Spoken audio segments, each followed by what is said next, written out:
Welcome to the Books and Travel podcast. I'm J.F.Penn, thriller and dark fantasy author, bringing you escape and inspiration about unusual and fascinating places, as well as the deeper side of books and travel. You can find the episode show notes at booksandtravel.page, and if you enjoy thrillers set in international locations, download one of my ebooks for free at jfpenn.com/free.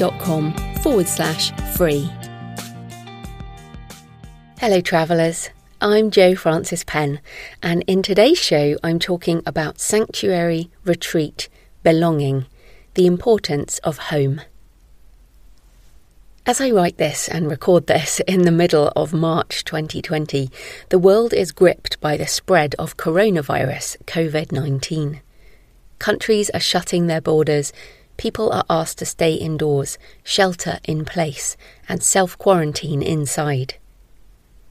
Restaurants, bars, gyms, schools and other public places are closing. Airlines are on the verge of going bust or re-nationalized. The economy is struggling and citizens are being asked to travel home. And that's what I wanted to talk about today. The concept of home and what it means, especially in difficult times. Because this is the Books and Travel podcast, but travel may be gone from our lives for a time, and home has become the most important thing. The dictionary definition of home is the place where one lives permanently, especially as a member of a family or household. But in this article, I ponder the aspects of an emotional home, a physical dwelling, and the country we belong to. 1. Home is where the heart is. Pliny the Elder. This is what it comes down to when crisis hits. We want to know that we and our loved ones are safe at home. Anxiety rises when people we love are trapped overseas with no travel options or quarantined somewhere far from home. As I write this, my brother is on his way home from the Caribbean. My brother-in-law is sick in the Middle East, and a friend of mine is stuck in Peru, unable to get a flight out. I am home with my husband, Jonathan. My immediate family are mostly in their homes here in the UK, but his are in New Zealand and Australia. My sister-in-law is Canadian, my other sister-in-law is Nigerian, and they are far from their families too. We don't know what will happen with flights over the coming months, but if there is a health issue with someone we love, we don't know if we will be able to get there to help. This global diaspora is how we live now, and in good times it is a wonderful rainbow culture. But in difficult times, how do we even know where home is? Many have chosen a new country to call home, somewhere that resonates in an emotional way beyond the place they were born. My husband, Jonathan, has chosen the UK as his home, but his heart is split over hemispheres right now. And if he has to go, then I go too, even if it means leaving my family behind. In the end, my home is my love, not the physical place I dwell in. 2. Sanctuary, refuge. Home is where you feel safe. A home is a kingdom of its own in the midst of the world, a stronghold amid life's storms and stresses, a refuge, even a sanctuary. Dietrich Bonhoeffer. I'm very lucky to own a modest little house in Bath in the southwest of England. Well, we own a piece of it, the bank owns the rest until we pay it off, but it is home. We bought it in May 2019 after almost a decade of renting, because we were ready to settle down again. I find it hard to commit to a place because for most of my life I have moved on after a couple of years, between countries and between cities. I was born in Somerset, where I now live, and spent most of my school life in Bristol, the city closest to where I live now, so I have come full circle in a way. But I went to school for a while in Malawi, Africa, and worked out in Israel before I went to the University of Oxford, which I talked about in episode 12. I worked in London, then in Belgium, Finland and Holland, before travelling to Australia, episode 20, and then New Zealand, where I became a citizen and found a new home. I'll be doing a separate episode on that at some point. We moved back to the UK in 2011 because we missed Europe so much, and I have always felt European. Then with Brexit, we questioned whether this was the place we wanted to stay. But I have travelled so much that I can see how wonderful my country is, despite its problems. Nowhere is perfect, and so we decided to stay, first in London and then moving to the West Country. Now we have our little house high up on the ridgeline above Bath, and we walk the canal and we have our local community life. We leave to travel and then return, and I do feel safe here. I'm not sure that I have roots yet, but perhaps I am beginning to put them down. Some part of me thinks I will up and leave again, but for now it is my physical home. To be rooted is perhaps the most important and least recognised need of the human soul. Simone Weil. At times of difficulty, the illusion that you can control anything is shattered by the way the world is going. But at least in your own home, you can have your coffee the way you like it. You can close the curtains and sit in your favourite reading chair with a stack of books and make your favourite food for dinner. There is at least an illusion of control, and that makes us feel safe. On a more practical level, you know where to find food in the area of your home. You have friends in the neighbourhood and a way to find people if you need them. You know where the pharmacy is and the hospital, the quickest route to the park. That familiarity helps when things are hard. I travel because I want to experience things that are different from my everyday life, see and taste and touch the variety that is out there in the world.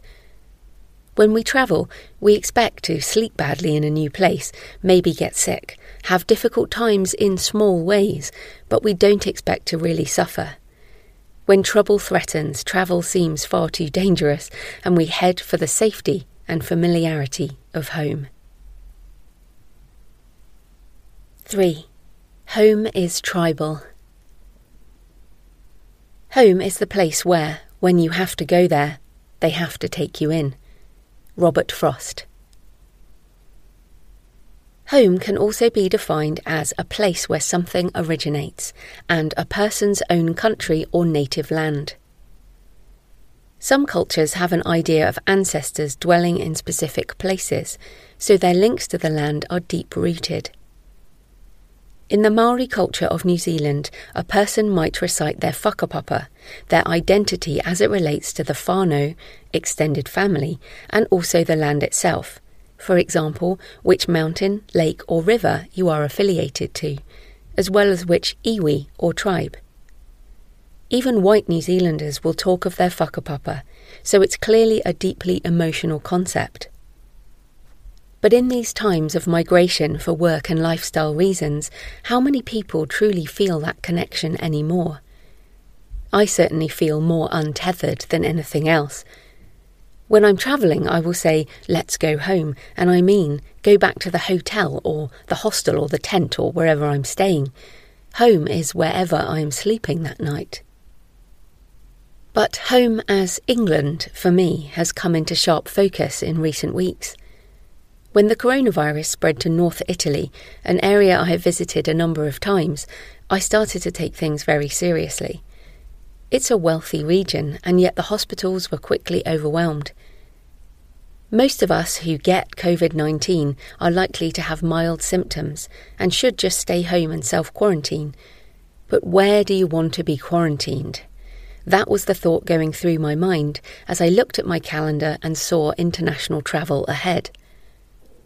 When things are difficult and changing all the time, you want to be somewhere you know, where you speak the language, where the government's job is to look after you.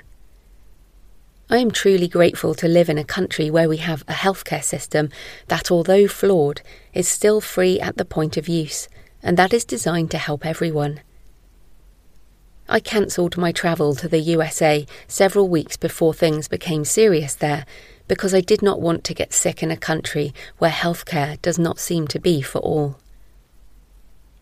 You are born into a country, and that is your default home. It's the luck of the draw, and I absolutely acknowledge my privilege at being born British. No matter how much we like to think that we are open-minded and that everyone should be treated in the same way, when crisis strikes, a home country looks after its own. A citizen of a country has certain rights, and those who don't belong can easily be cast aside in times of disaster, which is why it's an even greater tragedy when a country does not look after its own, when it casts out those whom it should protect. One of the things I value most about travel is the greater perspective on life and the chance to see that people are people wherever they are in the world. They love, have children, want the best for their lives, they want an education, to be healthy and happy, and they want to make a home. But when things are difficult, when resources become scarce, that's when the veneer of civilization crumbles. There have been racist attacks already, both verbally and physically, against those blamed for the current situation, and people are fighting over resources, whether that be trading blows over toilet paper in a supermarket or trying to buy up a pharmaceutical company so a possible vaccine goes only to one country. Part of me is appalled by this, and the other part hopes that I would defend my home if it came to it, and by that I mean my loved ones, my physical house, and my country. I understand why people are scared and why it makes them behave as they do. I'm scared too, and I can only hope that I don't find myself in that situation. It also makes me think of those who don't have a home, those who are homeless in their own country, but also those who are refugees, who have fled a place that can no longer be their home, those forced out by violence and war. The creeping dread that has risen in the last few weeks is nothing compared to those who have had to leave their home behind or had it forcibly taken from them. And that reflection makes me circle back to feeling grateful for my situation, and I hope that it helps you too. Gratitude and helping others is sometimes the best thing to do when times are tough. I hope you and your loved ones are safe tonight, in your home. Thanks for joining me today on the Books and Travel podcast. I hope you found a moment of escape. You can find the episode show notes at booksandtravel.page, and if you enjoy thrillers set in international locations, download one of my books for free at jfpenn.com/free. Happy travels until next time.